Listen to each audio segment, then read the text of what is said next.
आपके अंदर इतनी एकाग्रता है?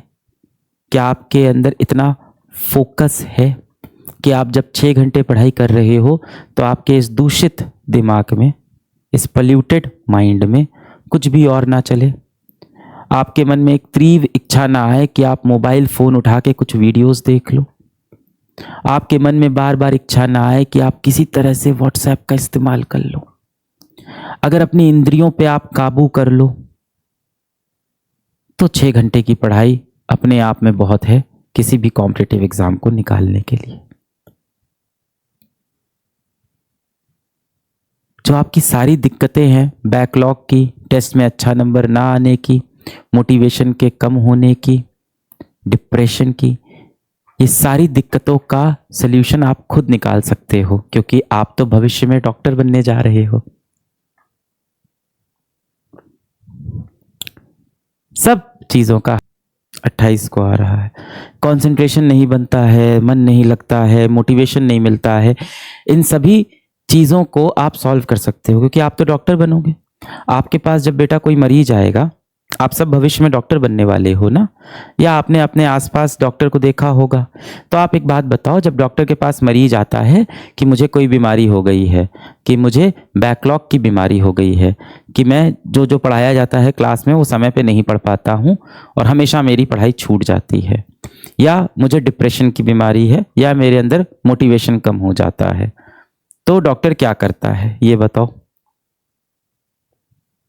डॉक्टर उस व्यक्ति को टैबलेट दे देता है ना, या उसका जांच करता है, भाई डायग्नोस करता है, टेस्ट लिख देता है और उसके बाद उसको दवाएं दे देता है कि ये दवा खा लो, ये टैबलेट खा लो, सही हो जाओगे।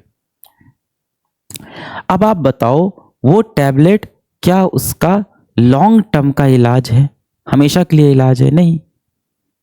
टैबलेट खाने से जो अभी समस्या आई थी वो खत्म हो जाएगी। 1 हफ्ते के लिए आप स्वस्थ हो जाओगे, 1 महीने के लिए स्वस्थ हो जाओगे, 6 महीने के लिए स्वस्थ हो जाओगे। डॉक्टर क्या बताता है कि आप स्वस्थ कैसे रहेंगे? जब आपकी इम्यूनिटी स्ट्रांग हो, जब आपके शरीर के अंदर की शक्ति बढ़ जाए, आपकी शारीरिक क्षमता बढ़ जाए, कीटाणुओं से लड़ने की शक्ति आपके शरीर में पैदा हो जाए। तो डॉक्टर भी दवाई पे भरोसा इतना नहीं करता जितना इम्यूनिटी पे करता है। अब आप इस क्लास में आते हो और इस क्लास में आके कमेंट करते हो कि मेरे को मोटिवेशन कम है, मेरे को एक कुछ डायलॉग आप ऐसा बता दो, ऐसा कुछ आप बोल दो कि मेरे अंदर मोटिवेशन आ जाए। मेरा बैकलॉग हो गया है, इसका आप कुछ सोल्यूशन दे दो कि मैंने 10 घंटे की पढ़ाई नहीं की, आप कुछ ऐसा बता दो कि वो पढ़ाई अब 1 घंटे में हो जाए। जो कि आप देखो कि फिजिक्स के नियम के खिलाफ बातें आप कर रहे हो कि वो 12 घंटे की पढ़ाई नहीं की, कुछ ऐसा दे दो 1 घंटे में हो जाए। अभी मुझे कोई एक टैबलेट दे दो कि मेरी जो परेशानी है उसका हल निकल जाए। हो सकता हो आज मैं ये चीज़ कर भी दूं, पर भविष्य में आपको और बड़ी बीमारी लगेगी, आपको किसी चीज़ की लत लग जाएगी, आप परेशान हो जाओगे, जीवन में गुमराह हो जाओगे। जिस तरह से डॉक्टर के पास जब 4th स्टेज कैंसर का मरीज आता है तो डॉक्टर भी परेशान हो जाता है ना। तो वो स्टेज अपनी मत आने दो। डॉक्टर क्या बोलता है? अपनी इम्यूनिटी को बढ़ाओ, अपने शरीर की शक्ति को बढ़ाओ। आपको अपने शरीर की शक्ति बढ़ानी है, अपनी क्षमता बढ़ानी है, अपनी जड़ें सही करनी है। ये जितनी भी दिक्कतें आपके आसपास, आपके अगल बगल है, इनको यदि आप 1-2 दिन के लिए हल कर दोगे तो ये 2 दिन बाद वापस आपके जीवन में आ जाएंगी। आपको इन दिक्कतों को जड़ से सुलझाना होगा। अब सवाल उठता है, जड़ से कैसे सुलझेगी? पहली बात तो दिक्कत ही क्या है? ठीक तो चल रहा है जीवन। हाँ, बस रात में नींद नहीं आती है 2-3 बजे तक, सुबह उठा नहीं जाता है 10 बजे से पहले, खाना खाने का मन नहीं करता है, फास्ट फूड बहुत खाते हैं जिससे हमेशा पेट में दिक्कत होती है, तबीयत खराब रहती है, पढ़ाई करने का मन नहीं करता, पर अंदर से खुद के अंदर बहुत खुद को गिल्टी फील होता है कि चलो बैठ के पढ़ लेते हैं। पढ़ने बैठो तो बिल्कुल रुचि ही नहीं आ रही है पढ़ाई में, लगता है कि एक बार मोबाइल में देख लें कहीं व्हाट्सएप पे दोस्त का मैसेज ना आया हो। व्हाट्सएप खोला, किसी का मैसेज आया था, किसी अनजान व्यक्ति से चर्चा करने लग गए और आधा घंटा निकल गया, फिर लगा पढ़ाई करनी चाहिए, फिर पढ़ाई करने वापस आ गए। करते करते रात हो गई और रात में देखा तो शायद मुश्किल से 1-2 पन्ना पढ़ाई की होगी और पूरा दिन मोबाइल फ़ोन पे टीवी देखते हुए, कोई वेब सीरीज़ देखते हुए, कोई ना कोई शो देखते हुए हमने खराब कर दिया।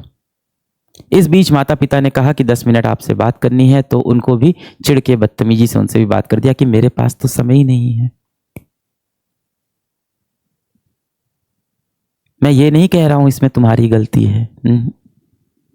कोई व्यक्ति, मान लो किसी व्यक्ति को कैंसर हो गया, या मान लो कोई व्यक्ति को बुखार हो गया, और डॉक्टर उसे क्या बोलेगा? तुम्हारी गलती है, तुम्हारी गलती से तुमको बुखार हुआ है, तुम्हारी गलती से तुमको ये जेनेटिक डिसऑर्डर हुआ है, तुम्हारी गलती से ये तुम्हारी तबीयत खराब हुई है। नहीं ना, बीमारियां हैं, बाहर हमारे पर्यावरण में है, हमें चपेटे में ले लेती हैं। इसी तरह से कलयुग के अंदर बहुत सी ऐसी बीमारियां हैं जो आप जैसे युवाओं को अपने चपेट में ले रही है। वो बीमारियां क्या हैं? वो बीमारियां हैं ये सोशल मीडिया प्लेटफॉर्म्स, इंस्टाग्राम हो गया, यूट्यूब हो गया, व्हाट्सएप हो गया। अब बताया तो बहुत अच्छे तरीके से जाता है कि व्हाट्सएप बनाया है ताकि आप बात कर सको दोस्तों से, दूर बैठे व्यक्ति से आप बातें कर सको। इंस्टाग्राम इसलिए आप अपनी फोटो डाल सको। यूट्यूब इसलिए है कि आप शिक्षा प्राप्त कर सको पूरी दुनिया की। पर असल में इसका क्या इस्तेमाल हो रहा है आपको भी पता है। तो कलयुग के अंदर ना बहुत सारी इस तरह की बीमारियां टहल रही हैं। और जो आप कहते हो ना कि आपको मोबाइल फोन की लत लग गई है, या आपका पढ़ने में रुचि नहीं है, आपको किसी और चीज में मजा आने लग गया है, इसमें बेटा आपकी गलती नहीं है। मुझे लगता है आपकी जनरेशन को इस चीज का एक श्राप मिला है। पर्यावरण पूरी तरह से दूषित हो चुका है। ये एक बीमारी है और इसे हमें समझना होगा। आपके अगल बगल बहुत सारे नए युग के शैतान हैं, ये नए युग के रावण हैं जो हमारे अगल बगल टहल रहे हैं, हमें अपने चपेटे में लेने की कोशिश कर रहे हैं, हमें अपने लक्ष्य से भटका रहे हैं। जब आप किसी ओटीटी प्लेटफॉर्म पे कोई भी वेब सीरीज देखने लगते हो, कोई भी शो देखने लगते हो जिसमें लड़ाई झगड़ा चल रही है, कुछ भी चल रही है, पंचायत चल रही है, उससे आपको आपका लक्ष्य पाने में कोई मदद नहीं होगी। आप बोलते हो नहीं वो मुझे खुशी देगा, मुझे सुख देगा। उतनी देर आप अपने एक बहुत अच्छे दोस्त से बैठ के किसी विषय पे चर्चा करो, आपको ज्यादा सुख महसूस होगा। अपने माता पिता के साथ बैठ के बातें करो, आपको ज्यादा सुख महसूस होगा।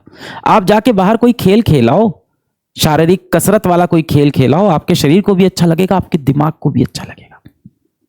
पर हम कर नहीं पाते। क्यों? क्योंकि हम बीमार हो गए भाई। आप समझो इसमें आपकी गलती नहीं है। मैं आपको बिल्कुल ब्लेम नहीं कर रहा हूं, तुम्हारा हाथ पकड़ के मैं खड़ा हूं। मैं बहुत सारे बच्चों से हर रोज मिलता रहता हूं। यहाँ ऑफिस में हर रोज बच्चे आते हैं, कभी मैं चला जाता हूं किसी विद्यापीठ सेंटर में, कभी आसपास कहीं बच्चे मुझसे टकरा जाते हैं। मैं हर रोज बच्चों से मिलता रहता हूं, कभी बैच के अंदर संवाद हो रहा होता है। वरना मैं सोशल मीडिया पे मैं तो एक्टिव रहता हूं देखने के लिए कि मेरे बच्चे क्या कर रहे हैं। और मैं अपने बच्चों को दोष नहीं देता हूं कि तू खराब है, तू पापी है, तू पागल है, तू नालायक है, तू दुष्ट है। नहीं यार, मुझे पता है मेरा हर एक बच्चा दिल से आज भी चाहता है कि वो जीवन में सफल हो, समाज का कल्याण करे, अपने माँ बाप के लिए कुछ अच्छा कर जाए। हर बच्चा ये चाहता है। मेरा कोई बच्चा अपने जीवन में रावण नहीं बनना चाहता, बिल्कुल नहीं बनना चाहता होगा।